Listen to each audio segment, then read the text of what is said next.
The first Monday morning of 2026 began quietly in a small, peaceful home in Great Neck. Outside the windows, the winter sky was still dark, with only the soft yellow glow of streetlights illuminating the silent neighborhood.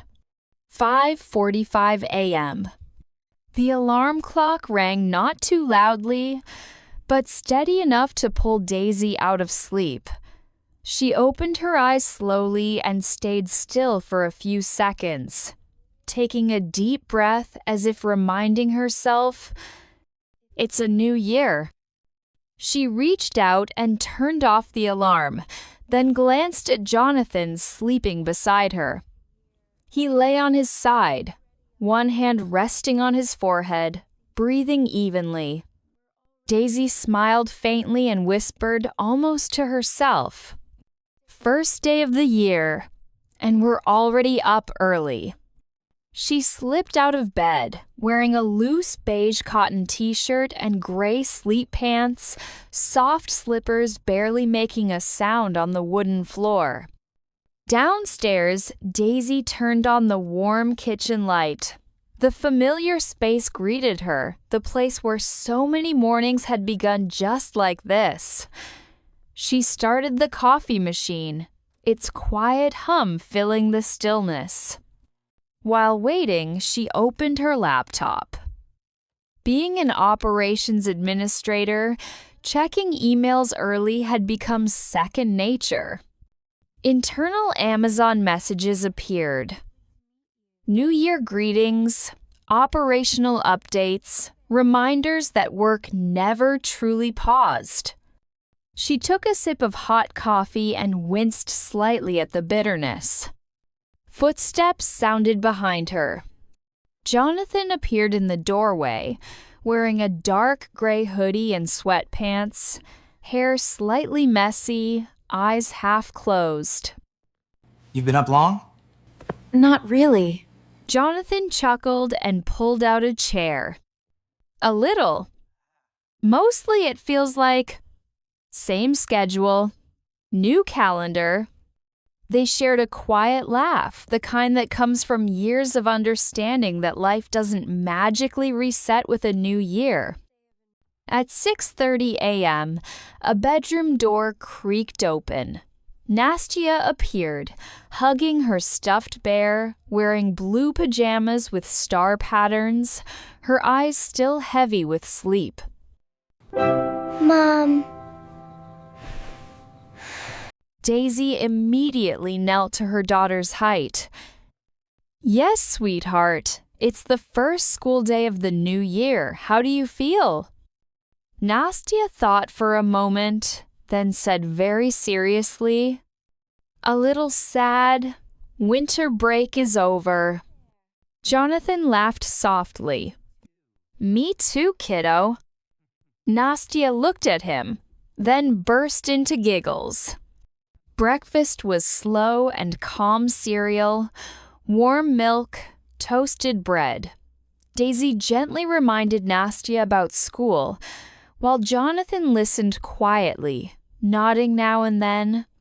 At 7 a.m., daylight finally began to break through the windows. Daisy checked the clock. "All right, time to get ready. We don't want to be late." The first Monday of 2026 had officially begun. By 7:20 a.m., the family stood at the front door as cold winter air rushed in. Daisy had changed into a cream-colored wool coat, black trousers, and flats, her hair neatly tied back. Jonathan wore a black technical jacket, dark jeans, and a crossbody backpack. Nastia bundled up in a light pink puffer jacket, white knit hat, and a small backpack held tightly to her chest. Jonathan locked the door and looked down at his daughter. "Ready for the new year, princess?" Nastia nodded, but squeezed Daisy's hand a little tighter. "I'm a bit nervous. What if there's a test today?" Daisy bent down and gently squeezed her hand. The first day is usually just getting back into routine. You'll be fine. The car rolled slowly through the familiar streets of Nassau County. Houses stood quietly, neighbors heading off to work, breath visible in the cold air. Inside the car, the radio played a New Year news segment. Jonathan spoke while driving. They're saying there'll be more robotics upgrades at the warehouse this year. Daisy nodded. Operations is already preparing for changes. New year, same pressure. The car stopped in front of Lakeville Elementary School. Nastia opened the door slowly, then turned back. You'll pick me up later, right? Of course, Jonathan answered without hesitation. She ran toward the school entrance, becoming smaller among the other children. Daisy watched for a few seconds longer than usual. She grows up so fast, she said quietly. Jonathan nodded as he started the car. And we keep going to work. The familiar warehouse complex of Amazon UNY, 3 Queens Fulfillment Center came into view. The morning shift crowd was larger than usual. Daisy scanned her badge and changed into a light gray blazer with her ID badge visible. She sat at her desk, logging into systems, reviewing operational schedules and staffing reports. Coworkers passed by. Happy New Year, Daisy. Happy New Year. Jonathan headed into the robotics zone, wearing dark blue technical gear and safety gloves. The sound of machines filled the massive space. A colleague asked, Robot 14 still acting up?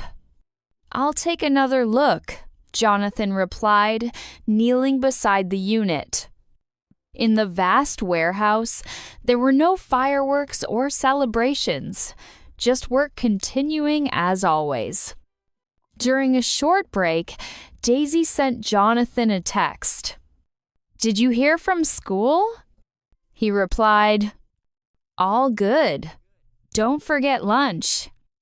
Short messages, but enough to remind them they were more than coworkers in the same building.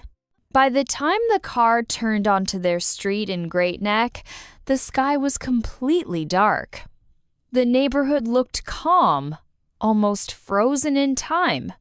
Porch lights glowed softly, and the bare winter trees stood still against the night sky.